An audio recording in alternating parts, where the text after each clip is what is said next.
ઓમ નમો ભગવતે વાસુદેવાય। મિત્રો, આજના ખાસ વિડીયોમાં આપણે જાણીશું કે વડ સાવિત્રી વ્રતના સંપૂર્ણ નિયમો કયા છે, આ વ્રત દરમિયાન શું કરવું જોઈએ, શું ન કરવું જોઈએ। સાથે એ પણ જાણીશું કે વડ સાવિત્રીના દિવસે પરણેલી મહિલાઓએ કઈ ભૂલો ભૂલથી પણ ન કરવી જોઈએ। તો સૌથી પહેલાં આપણે જાણીશું કે વડ સાવિત્રીના વ્રતના જરૂરી નિયમો કયા કયા છે। તો વડ સાવિત્રીના વ્રતના સૌથી પહેલો નિયમ છે, જો તમે વડ સાવિત્રીનું વ્રત રાખવાના છો તો તમારે વડ સાવિત્રીના વ્રતના એક દિવસ પહેલાંથી જ આ વ્રતના નિયમોનું પાલન કરવું જોઈએ। જેમ કે આગલા દિવસે તમારે શુદ્ધ અને સાત્વિક ભોજન લેવું જોઈએ। ભોજનમાં તમારે પ્યાજ, લસણ અને તામસિક જેવી વસ્તુઓનું સેવન ન કરવું જોઈએ। આ દિવસે બ્રહ્મચર્યનું પાલન કરવું જોઈએ અને રાત્રે થઈ શકે તો ભૂમિ ઉપર શયન કરવું જોઈએ, એટલે કે રાત્રે ભૂમિ ઉપર સૂવું જોઈએ। બીજો નિયમ છે કે વડ સાવિત્રીના દિવસે તમારે લાલ રંગની સાડી, લાલ રંગનો ડ્રેસ અથવા લાલ રંગની ચણિયાચોળી જ પહેરવી જોઈએ અને પૂરેપૂરો સોળે શણગાર સજીને પૂજા કરવી જોઈએ, કેમ કે આ વ્રત પતિ માટે અને અખંડ સૌભાગ્યની પ્રાપ્તિ માટે પરણેલી સ્ત્રીઓ કરે છે। તેથી તમે સોળે શણગાર જરૂર કરવો જોઈએ અને મહેંદી પણ જરૂર લગાવવી જોઈએ। અને આ દિવસે પરણેલી મહિલાઓ ધ્યાન રાખે કે આ દિવસે કાળા, લીલા કે સફેદ રંગના કોઈ પણ વસ્ત્રો ન પહેરવા જોઈએ। શણગારની વસ્તુઓમાં પણ આ કલરનો ઉપયોગ ન કરવો જોઈએ, જેમ કે બંગડી, ચાંદલો, બીજા ઘણા જ શણગારની વસ્તુઓ હોય છે, એ કોઈપણમાં પણ લીલો કે કાળા રંગની વસ્તુ ન પહેરવી જોઈએ। આગળનો નિયમ છે કે વ્રત કરનારી સ્ત્રીઓને આ દિવસે પ્રાતઃકાળ જલ્દી ઉઠીને સ્નાન કરીને સૂર્ય ભગવાનને જળ અર્પણ કરવું જોઈએ। એ પછી દરરોજ તમે ઘરે પૂજા, અગરબત્તી કે દીવો જે કંઈ પણ કરતા હોય, જેમ કે તમારી કુળદેવી, ઈષ્ટદેવની જ્યાં તમે પૂજા કરો છો, તો સવારે તેમની પૂજા અવશ્ય કરવી જોઈએ અને આખો દિવસ વ્રત કરવાનો સંકલ્પ કરવો જોઈએ। આગળનો નિયમ છે કે તમે વટવૃક્ષની પૂજા કરો છો તો તમારે વટવૃક્ષને વાંસના પંખાથી હવા જરૂર આપવી જોઈએ અને પૂજા પતી ગયા પછી એ પંખાથી પોતાના પતિને પણ ઘરે જઈને હવા જરૂર કરો। આગળનો નિયમ છે કે આ વ્રતમાં વટવૃક્ષને એક કાચો સૂતરનો દોરો વીંટોળીને પરિક્રમા કરવી જોઈએ, પરંતુ પરિક્રમા તમે તમારી ઈચ્છા અનુસાર 5 વાર, 7 વાર, 9 વાર, 11 વાર, 21 વાર, 51 વાર કે પછી 108 વાર તમે વટવૃક્ષની પરિક્રમા કરી શકો છો। તમારી ઈચ્છા અનુસાર તમે વટવૃક્ષની પરિક્રમા કરી શકો છો। આગળનો નિયમ છે એ ખૂબ જ આવશ્યક છે। મિત્રો, જો તમે આ વ્રત નિર્જળ રહીને કરો છો તો તમારી પૂજા પૂરી થયા પહેલાં પાણી પણ ન પીવું જોઈએ અને પૂજા પછી જ પાણી પીવામાં આવે છે। જો તમે ફરાળી ઉપવાસ રાખો છો તો તમે પૂજા પછી ફરાળ કરી શકો છો, પરંતુ આ ફરાળમાં તમે ઘર વપરાશનું જે મીઠું હોય છે તેનો ઉપયોગ ન કરવો જોઈએ। ભોજન મોડું જ એટલે કે મીઠા વગરનું જ ખાવું જોઈએ। બીજું છે કે તમે આ વ્રત ખોલો એ પહેલાં તમારે દાન અવશ્ય કરવું જોઈએ। દરેક વ્રત દાન વગર અધૂરું ગણાય છે। તમે તમારી ઈચ્છા અનુસાર ધન, વસ્ત્ર, અન્ન, સુહાગની વસ્તુઓ, ફળો વગેરેનું દાન કોઈ બ્રાહ્મણને જરૂર આપવું જોઈએ। એના પછી જ વ્રતનું પારણ કરવું જોઈએ। આ દિવસે સ્ત્રીઓને તેમના વાળ અને નખ ન કાપવા જોઈએ। આ દિવસે વટવૃક્ષની પૂજામાં તમારે શણગારને સામાન જરૂર અર્પણ કરવો જોઈએ। તેમાં 11 જેટલી વસ્તુઓ તમારી ઈચ્છા અનુસાર શણગારની વસ્તુઓ અર્પણ કરી શકો છો। પૂજા પછી આ વસ્તુ કોઈ બ્રાહ્મણને દાનમાં આપી દેવું અથવા આ બધી સામગ્રી પંખા ઉપર રાખીને તમે મંદિરમાં પંડિતને દાનમાં આપી શકો છો। જેવી તમારી ઈચ્છા હોય તેમ તમે આ વસ્તુ જેને આપવી હોય તેને આપી શકો છો, પરંતુ આ દિવસે શણગારની વસ્તુનું સામાન જરૂર દાન કરવો જોઈએ। આવું કરવાથી અખંડ સૌભાગ્યની પ્રાપ્તિ થાય છે। આગળનો નિયમ છે કે વ્રતના દિવસે માસિક આવી જાય। વ્રતની પૂજા કેવી રીતે કરવી? તો તમે વડ સાવિત્રીનું વ્રત કરી રહ્યા છો અને તમારે માસિકની તારીખ આવી જાય તો એવામાં તમે શું કરશો? તો જુઓ, આ વ્રત તમે પહેલી વખત કરી રહ્યા છો, એટલે કે આ વર્ષથી જ વ્રતની શરૂઆત કરી રહ્યા છો અને જો આ દિવસોમાં તમને માસિકની તારીખ આવી ગઈ છે તો એવી સ્થિતિમાં તમે આ વર્ષે વ્રત ન કરવું જોઈએ અને આગલા વર્ષથી વ્રતને પ્રારંભ કરવું જોઈએ।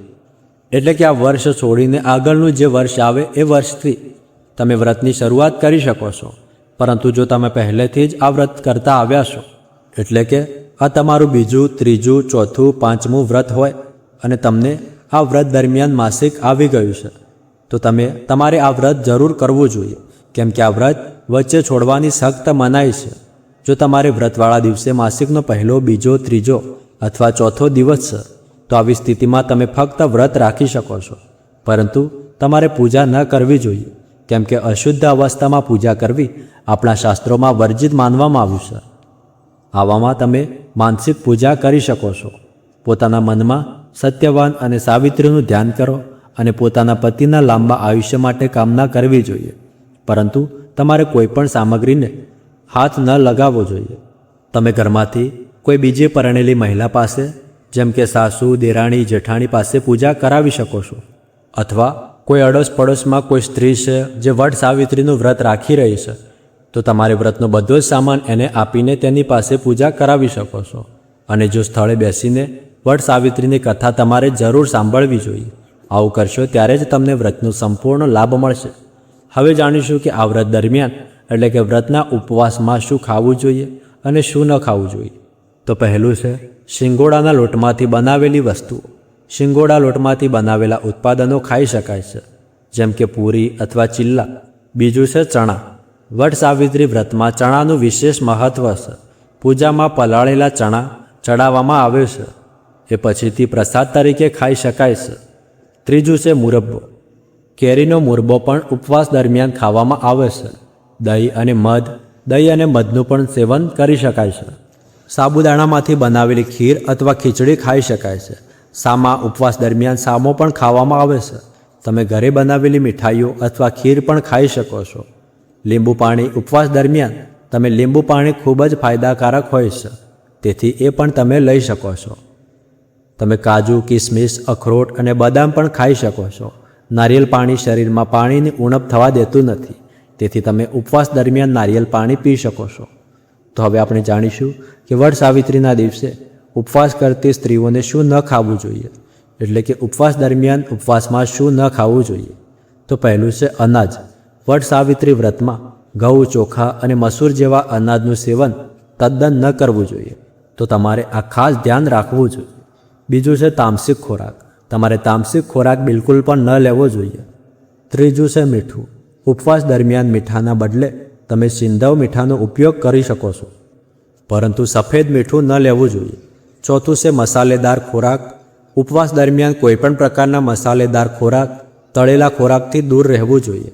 બીજું છે બહારનો ખોરાક. ઉપવાસ દરમિયાન બહારનો ખોરાક ખાવાનું ટાળવું જોઈએ. આ અશુદ્ધ માનવામાં આવે છે. તો વટ સાવિત્રી વ્રત દરમિયાન કયા કયા કાર્યો ન કરવા જોઈએ? તો વટ સાવિત્રીના વ્રતના દિવસે સ્ત્રીઓએ કોઈના વિશે ખરાબ બોલવું જોઈએ નહીં, કોઈની ગપસપ કરવી જોઈએ નહીં કે કોઈ પર ગુસ્સો કરવો જોઈએ નહીં. સ્ત્રીઓએ શાંત મનથી આ વ્રત રાખવું જોઈએ. કોઈ પણ પ્રકારનું માનસિક પાપ આ વ્રતના શુભ પ્રભાવને ઘટાડી શકે છે, તેથી ભૂલથી પણ આ કામો ન કરવા જોઈએ. તો વટ સાવિત્રી વ્રત દરમિયાન કઈ બાબતોનું ખાસ ધ્યાન રાખવું જોઈએ? તો વટ સાવિત્રી વ્રતના દિવસે જો કોઈ ભિખારી તમારા ઘરે ખોરાક માંગવા આવે છે, તો તેને ચોક્કસ કંઈક આપો. તેને ખાલી હાથે પાછા ન મોકલો. એવું માનવામાં આવે છે કે જો કોઈ ભિખારી ઘરમાંથી ખાલી હાથે પાછો ફરે છે, તો તે ઘરનું સૌભાગ્ય પોતાની સાથે ચાલી જાય છે. બીજું કે જ્યારે વટ સાવિત્રીની વ્રતની કથા ચાલી રહી હોય ત્યારે તેને અધવચ્ચે છોડીને ઊભા ન થવું જોઈએ. કથા પૂરી થયા પછી જ તમારી જગ્યાએથી ઉઠો, અન્યથા તમે વ્રતનો સંપૂર્ણ લાભ મેળવી શકશો નહીં. સાથે જ પરિક્રમા કરતી વખતે એ બાબતોનું ધ્યાન રાખવું કે તમારા પગ કોઈ બીજી સ્ત્રીને સ્પર્શ કરે નહીં. જ્યારે તમે વ્રત ખોલો છો, પારણા કરો છો, ત્યારે તમે ચણા ખાઈને જ તમારું વ્રત ખોલવું જોઈએ. આ માટે ચણાને પહેલાંથી જ પાણીમાં પલાળી દો.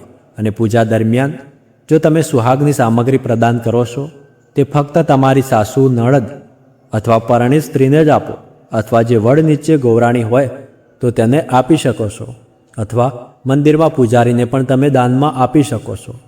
તો આશા કરું છું કે તમને આ માહિતી પસંદ આવી હશે. જો આ વિડીયો પસંદ આવ્યો હોય તો વિડીયોને એક લાઇક કરી લેજો.